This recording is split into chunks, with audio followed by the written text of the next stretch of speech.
La clinique de la douleur consiste à prendre les personnes souffrant de douleurs chroniques, c'est-à-dire que les douleurs sont présentes depuis plus de 6 mois.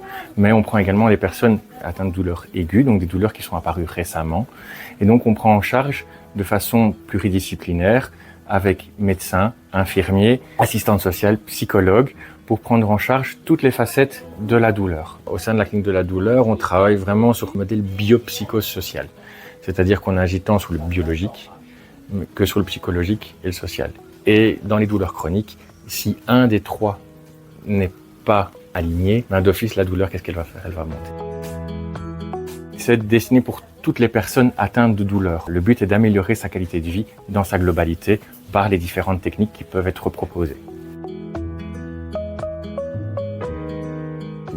Soit il est envoyé par son médecin traitant, soit il est envoyé par un spécialiste d'Epicura, soit il prend directement rendez-vous au sein de la clinique de la douleur.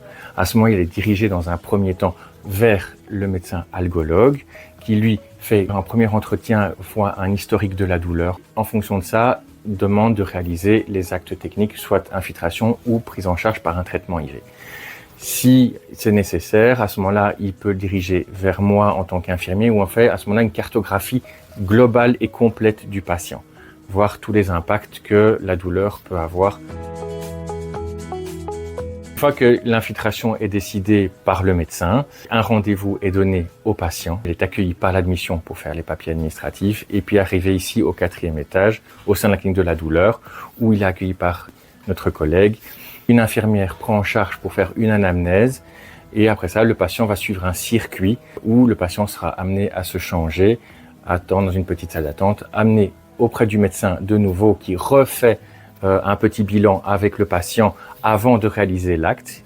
On réalise l'acte qui dure à peu près 10 minutes et après ça, le patient est mis dans une salle de surveillance pour pouvoir voir les effets secondaires qu'il pourrait y avoir. Une fois que la surveillance est OK, que le patient est OK, il peut repartir à la maison accompagné. Les traitements par infiltration sont plus pour des douleurs localisées. Pour les traitements kétamine, donc là, ça se fait en chambre, où ils sont monitorisés. Le médecin réévalue toujours les dosages. Le médecin donne le traitement, évalue le traitement auprès de l'infirmière qui va à ce moment-là l'administrer.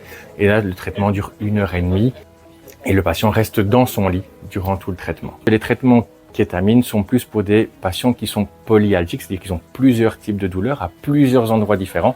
Et donc à ce moment-là, on traite de façon plus générale, plus systémique. Le traitement intraveineux est plus indiqué.